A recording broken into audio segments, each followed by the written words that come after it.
thank you all for coming. I see a lot of members. I want to give a great shout out to the firefighters out there. I know we have some other unions. We have AFSCME who was with us. We have members of SEIU who endorsed me yesterday. We have boilermakers, bricklayers, and I'm proud of the Arlington Police who just endorsed me. And I also want to thank the League of Conservation Voters who just endorsed me the other day.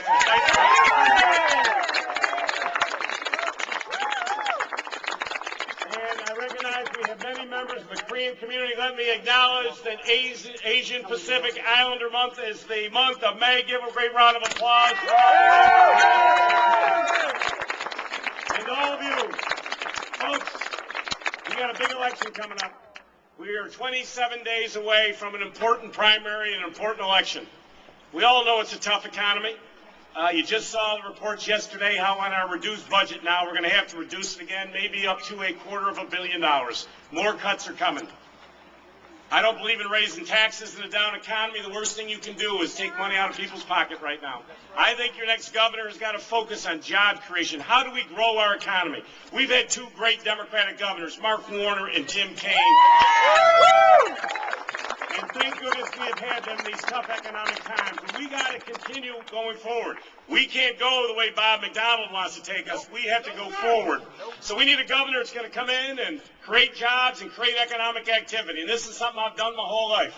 I started my first business when I was 14 years old. I wanted to go to college, and I knew I was going to have to pay for it. I started a lot of companies. I've created thousands of jobs. And when I say jobs, I mean jobs that pay well and have benefits to them. That's what jobs are all about. And I am excited. And that's why we have to have a governor to come in, jumpstart our economy, because I want to put more money into education. We got a lot of work to do. The House of Delegates has held back our great Democratic governors. I also want to win the House of Delegates and put that. I want to see pre-K accessible for all of our children. I want small class sizes K through 3 because here in Virginia we determine how many children don't pass the third grade reading proficiency exam, and we determine how many prison beds we need in 15 years. Well, if that's the case, why are we spending $27,000 per prisoner? Half our prison population are high school dropouts. Doesn't it make sense that we invest in those early K through 3 years so that every child can read by the time they leave third grade? I want to raise our teacher pay to the national average. We know that our teachers aren't paid enough here in Virginia. Why do we lose 50% of our teachers the first 5 years? You can go to the District of Columbia. You can go to North Carolina, and you go to Maryland. Those teachers on average make $14,000 more than our teachers here in Virginia. That's why we're losing our teachers. Let's pay our teachers the wages that they deserve so we have the best quality teachers. We just had a report the other day out that Virginia received an F on college affordability.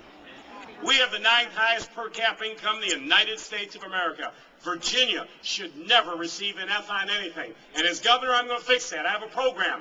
When you get out of college, if you will agree to give us 2 years after that, work in community service, go into a high-need area as a teacher or a nurse, we'll pay off your 4 years of college loans for you. We want you in our community. I talked about transportation. President, I've been riding around all day today. He knows about our transportation issues. And we've got to solve those problems. Number one, you should all know that in a few years, Virginia will be, if not the only one of the few states that no longer will be able to apply for federal highway matching funds. Now imagine that. For every Virginia dollar, we get $4 of federal dollars. Your taxpayer money coming back into Virginia. Because the House of Delegates and Bob McDonald have so mismanaged our transportation, we're not going to be able to apply for that money anymore. We got to fix that. We got to get the money that you give the federal government come back to us. Why should our money go to 49 other states? It should come back. You paid for it. It's your money. We're going to get that back here in Virginia for you. I've called for high-speed rail from Union Station to Richmond over to Hampton Roads.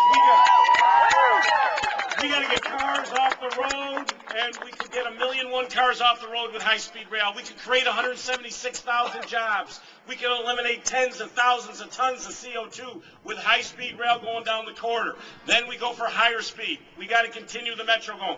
We got to get serious about transportation. If you want me as governor to bring in thousands of new jobs, I got to have a transportation system that works. I got to have an education system that works. We can't treat these as separate silos. Education, transportation, they're all interrelated. They all got to work together for job growth. And I'm willing to take those big issues on for you. I'm willing to talk about health care and say we got to fix it. If you're a single mother in Virginia and you have 2 children, if you make $5,493, you are ineligible for Medicaid here in Virginia. We could go to any one of our neighboring states and make 4 times that. We got to treat people right here in Virginia. We got to elect legislators and a governor, which we've had with Mark Warner and Tim Kaine, and a legislature of like-minded people so that everybody benefits. That's why I'm running for governor. I'm ready to shake it up. If you're looking for the same old stuff in Richmond, I'm not your guy. If you're looking for someone to go down and take on these big issues with a business background, who understands about managing budgets and has them in part of the partisan battles, who wants to really shake it up and fight for you every day, then think about me. I'm your guy. I need your help. Now, let me say this. We've got 2 great Democrats running in the primary coming up. Brian Moran and Creed Dees. They have been great legislators. We disagree on some issues. You don't always agree on all the issues. But I have a different approach that I want to bring to it, a business approach, sort of like what Mark Warner did when he came in. Governor Kaine came as mayor of Richmond. He wasn't in the legislature. I'm saying bring someone who hasn't been in the legislature who can come in. That's what I'm talking about. Now, let me be clear. Any one of the 3 of us would be better than Bob McDonnell. And let me just be clear of the stakes in this election. And we all know this is going to be a big, tough election. They want to win this. They can't believe last year that Barack Obama carried Virginia for the first time in 44 years.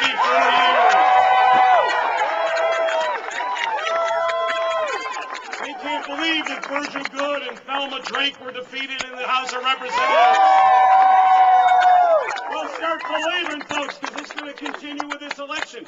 But Bob McDonnell, he will not be a partner with Barack Obama. He worked against Governor Warner on transportation budget reform. He voted no on the gigantic budget reform that led to the single biggest investment in education.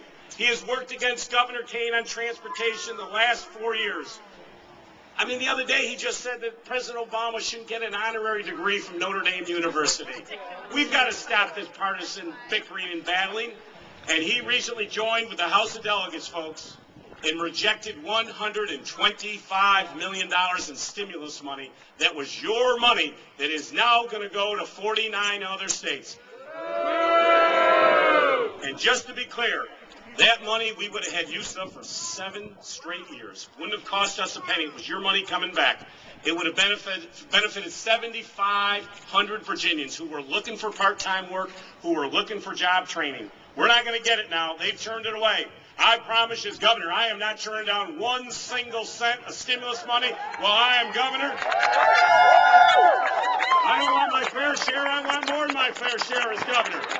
Some people might say, oh, Terry says he's going to create more jobs than 49 other governors. Well, you know what? That's what you want in your governor, getting out of bed every single day. I don't want to be 50th. I want to be 1. And that's how I think about things. That's what you need in a governor. Think big, bold ideas. But I need your help. We have a primary coming up in 27 days. And I know we gave you a field pitch. Please sign up today to volunteer in this campaign. Pull out your cell phones, 388-873, and text jobs, because this is going to be an important election. You know that the Republican Governors Association just put $1.2 million into Bob's campaign.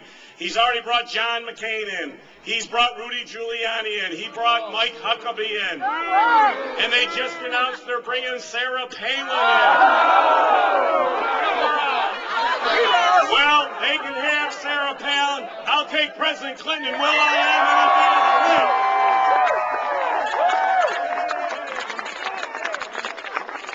The final thing to say, folks, let us remind remember, this is a primary. On June 10th, no matter what happens, we come together unified as one to take this battle forward. No matter who you're with, we pick up the sign of the winner, and we take it on so that we will have a partner with President Obama. Bob McDonald will not be that partner. Terry McAuliffe will be Barack Obama's partner. Thank you very much.